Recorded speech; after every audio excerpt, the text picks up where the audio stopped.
All right, welcome back to the channel. So previously we got in the seat pan on this side of the car, on the passenger side.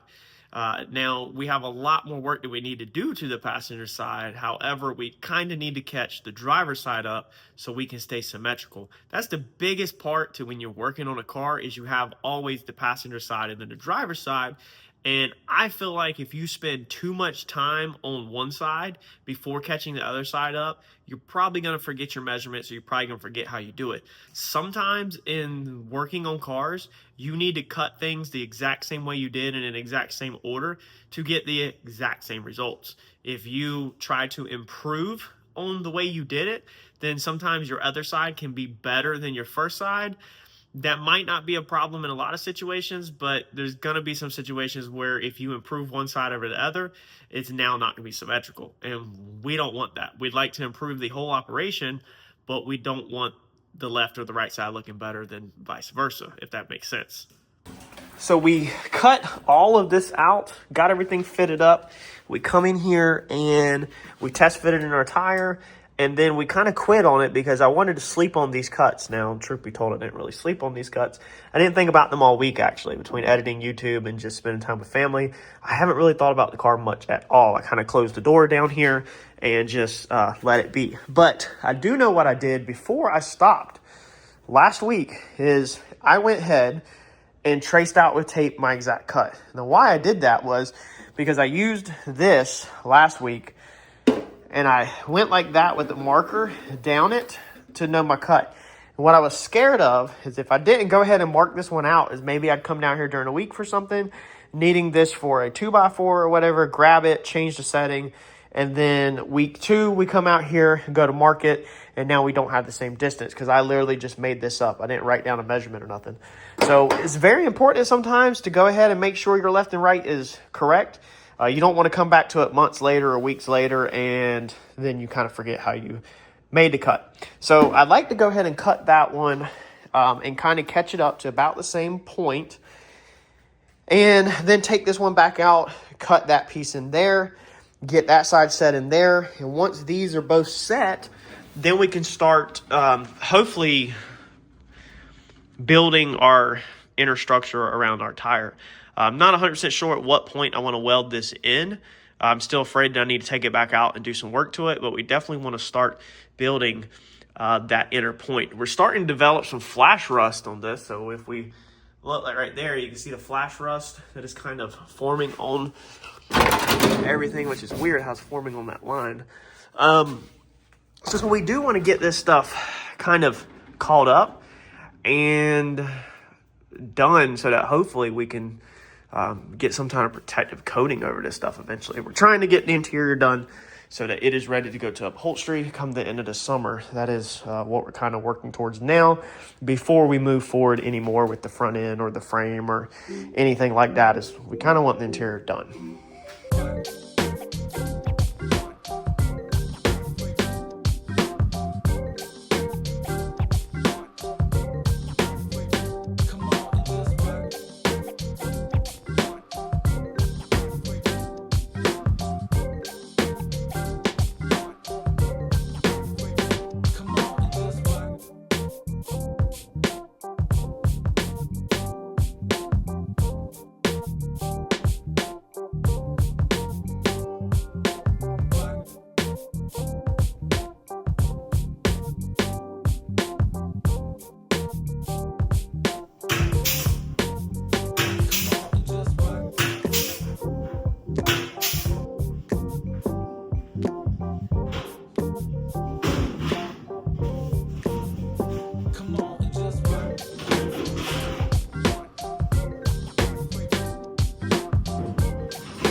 All right, this is where we visit our long lost friend of troubles.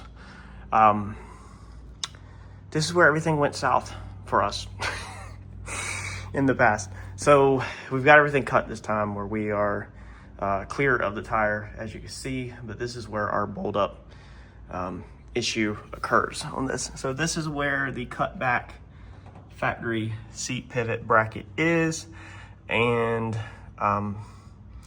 obviously that's just not gonna work for us at all. So I've got to figure out what exactly to do here. Now, Troy, if you're watching this, you're gonna have to take some of this out, thickness of the seat just a little bit. We're gonna have to lose that a little bit. Let's see here, let's get clipped back in. I think, was this down? Yeah, okay, that's clecoed in. So our tray is located in the back. We did that in previous video. So that's the seat clipped in. That's where it goes. It leans back pretty extreme. But that's just how it is. Now what we got to figure out for today's problem solving is how to bolt in this side of the seat and how to bolt in that side of the seat. Now previously we couldn't even get that side in. I'm about to attempt to put it in, and if so, we're going to have to figure out these pivot points. I wish the tubs were a little bit more in, but then if you go over you see the distance there, if you go over like a culvert or something going into like a parking lot and the tires flex, you got to have just a little bit of room for it to expand in. We want to keep these seats where they fold down because we want to be able to access the front of the pumps up here with the seats down, the front of the gas tank. I just kind of wanted to be able to access all that, and it kind of gives it a cool touch of a modern car that this is a 49, but the seats fold down. And overall, I was thinking on the upholstery side, it should save us money. It's cheaper to have seats recovered than a seat obviously built from scratch. I mean, it's way more work shaping the foam and everything. When you can send this to upholstery and he could take this apart, cut this apart, it has all the patterns. I don't know how to do Troy's job or the upholstery guy's job, but I do know that you already have patterns. You might need to modify them a little bit, but you're light years ahead by already having patterns at least.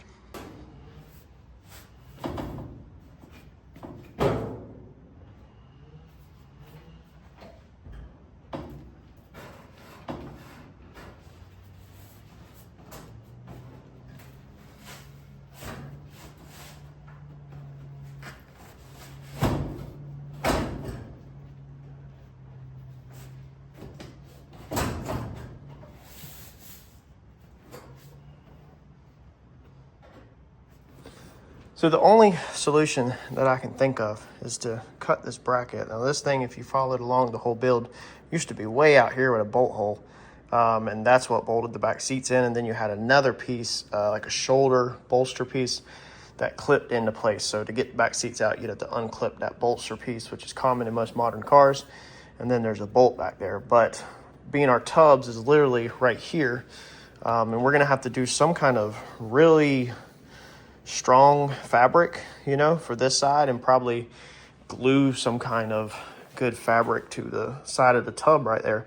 So when these seats are folding, it's just fabric against fabric and not against metal. I apologize again to my upholstery guy. I'm giving you negative clearances to work with, but we're gonna make this happen as a team. I'm thinking we'll cut this. So basically I'm thinking we cut this and then we change this to a flat plate. So right now, this piece, it's way upside down and flipped all around. It spins 360. But it's designed to go out here and put a bolt out here. But instead of that, why don't we change this to a flat plate that comes out here and we put a bolt out here, okay? It kind of comes out and curves over. We can do all this on the plasma table now. We have that. Build all that. That's kind of the only way I'm thinking that we can solve this solution and still get these seats to pivot. I mean, we barely have enough on the width. You can see we have plenty of cushion, okay? So he can take out some of this cushion and tighten this seat up just a little bit when he upholsters it. So we got enough on the actual frame itself. See, we can squish this thing all the way into here. All right, so we have a lot of room.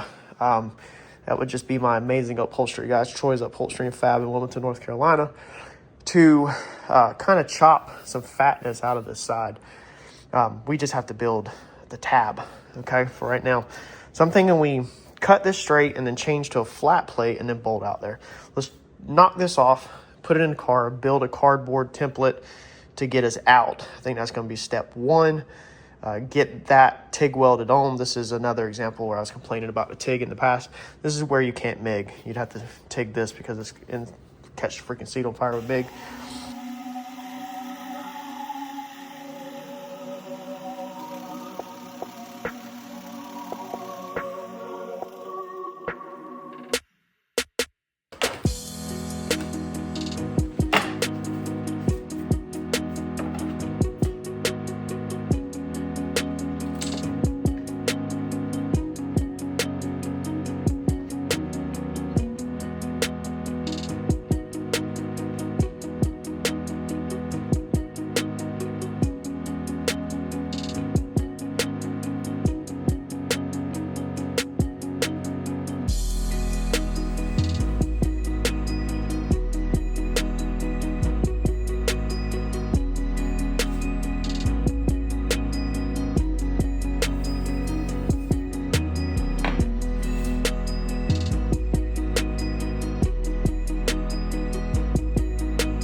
All right, we talking that we ain't got a quarter of an inch to spare. So this is what we're looking like. This is the metal up there. You can see that we're actually sticking out past the metal a little bit. So I don't know how in the world I'm gonna make this intersection work. I guess I'm gonna have to try to cut this back some more. The seat is perfectly straight. I did just check it with a straight edge across the front off the bolsters. The center's sunk in equal amounts. It's perfectly straight across, and I actually did measure from the seam underneath here straight back, and it's literally 5 3/4 on both sides. So we're square, believe it or not. I don't know how I got one thing right, but I'm thinking that we make this bracket like this, and we kind of weld it like that, so that it's kind of out like a 45. And this will get us out here with some 3/16 plate that will then allow us to go across and either 2 bolts down, which is what I'm thinking, boxed off of this wheel tub, or something like that. But first, we've got to go ahead and box this wheel tub in. So we need to kind of start making this piece, I guess, and transitioning a traditional style tub into a 45 tub, because we can't just roll this straight, because then we wouldn't really have no way to bolt this, I don't think. No, see, if we had 2 inches more, we'd be good. This sticks out more in our tub. Man, if we just had 2 inches more width on the car, then we would have had it. But our tires, we set the width of our tires off of our fenders, so we wouldn't hopefully have to extend the fenders no more. I wanted 12 wides. When we picked the rim, I wanted as wide as possible. I was trying to go for a 14, but then I went down to a 12, and I wanted it as just absolute unreal as possible. I want people to not quite be able to figure out how all that gets stuffed up in there. And well, this is when you want that stuff, this is what you deal with. Okay, if it was easy, everybody would be doing it. You're definitely not gonna put another one of these Plymouths on 12 wide mud tires on the back unless you do all this.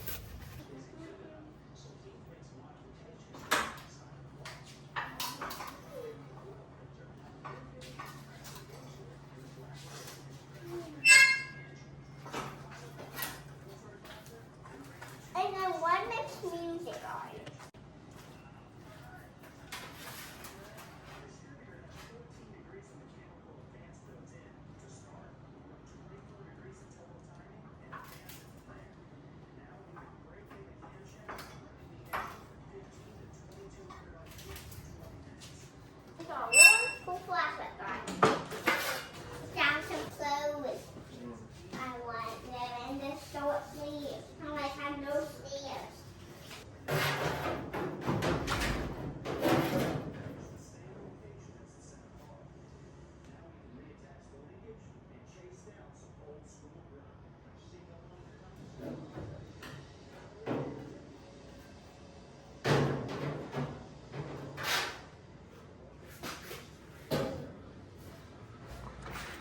All right, so we got that piece made.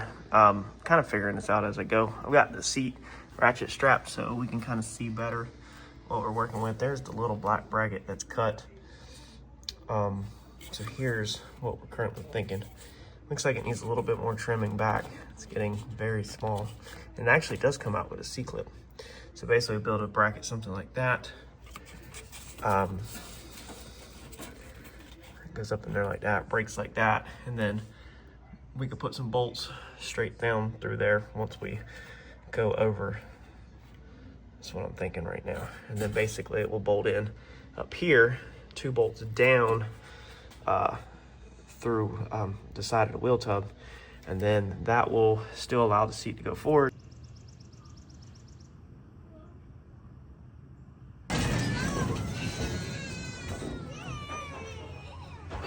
All right, so this is what I'm thinking that we're gonna end up with. I've tacked it on there, and then I'm thinking we'll just freaking put the bolts straight through here. We'll have to build a spacer or a block for them to screw in, little short ones, whatever.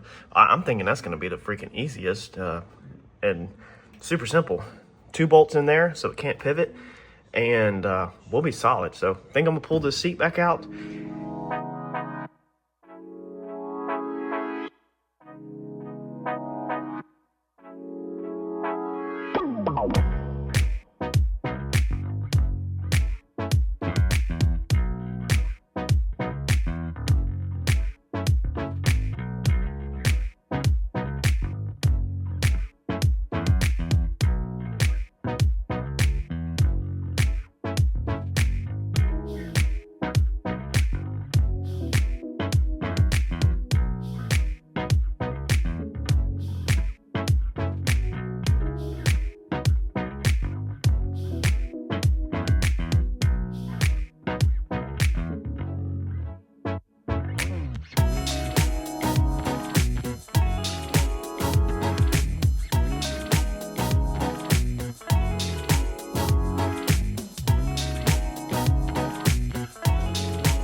All right, so we have our first tub boxed in, and I'm honestly happy with that. I don't mind it going from curved to square at all. Very happy with that. So now all I was contemplating is, do we weld this thing in 100%? I know we've been kind of avoiding that the whole entire build, everything, because we want to take stuff apart. But we had this apart so we could get back in here to do anything that we needed with rear suspension. Well, the rear suspension is done as far as in the front. Everything else we could technically go from the bottom. We don't want to box ourselves in where we're having to lay on the ground and weld stuff underneath here and get sparks all over us necessarily. But at some point we also have to stop procrastinating, or not procrastinating the interior, because there's a reason why I have not welded the interior in. Like we literally in a previous video took all these seat pans out to build this track bar, so we didn't have to lay on the ground. But now I don't know what else we're gonna need. There's gonna be some small stuff for sure, but we're gonna leave the seat pans where they do not weld in until the very last minute, that's for sure. They'll get self-tap screwed in so they can still come out. So we'll still be able to get in here, and we'll be able to get to this right here. We'll be able to get all underneath here. So we'll still be able to get everything. We'll leave this top of this drive shaft tunnel out so that we can get there until the very last minute. Probably we'll go ahead and burn all this in.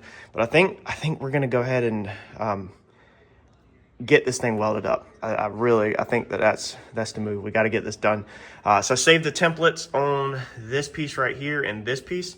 So hopefully they are pretty symmetrical on the other side. They're probably not. Everything has so far in the build been really close, but nothing is perfect. But I think it's time that we weld all of this in. Did bolt the wheel back up just to check. I mean, we are laid out 100%, and we are 100% crammed in to that wheel well. I don't know if you can tell back there. It is tight. It is crammed. So that's perfect. That's fine. That's bagged. That's bagged position. So the top of the tire is touching. So we're good. Oh, man, I'm nervous. I'm nervous. I don't mind cutting stuff back apart, but it's so much easier to just unscrew it with screws than to have to cut stuff apart. But I think it's time. Let's take the wheel back off. Let's burn this thing in. And one important piece is that I have saved my templates. So when you're working on yours, you make these cardboard templates, go ahead and move into the other one or save them. Like we still have the one underneath here somewhere for the box that we have, that outer box that we haven't done yet. It's on that side. We still have that template. So we can take these now and just reverse them, and then hopefully that will make it the exact same. So if we look at that, that's literally the same width right there, okay? So that's gonna be perfect. And then I remember I added some onto it. I don't remember how much I can measure. Oh, no, it's right there, plus 4 inches on that side. And then this side, let's see if we look at it. Yeah, that side was left straight, and then we broke a flange like this. So we're gonna make that, and then we'll make this, because this is the other big piece. And then that little piece that's down there in the corner, we'll actually make a new template for that probably. I mean, we've got the original one for that side, but it's probably gonna be slightly different for this side. So we'll make that last one. But doing these the exact same is how we pretty much keep this thing symmetrical.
Test fit of side 2. Side 2 goes way faster because you have the templates. We did have to widen that one a little bit more than the other one by like, I think, 1/2 inch.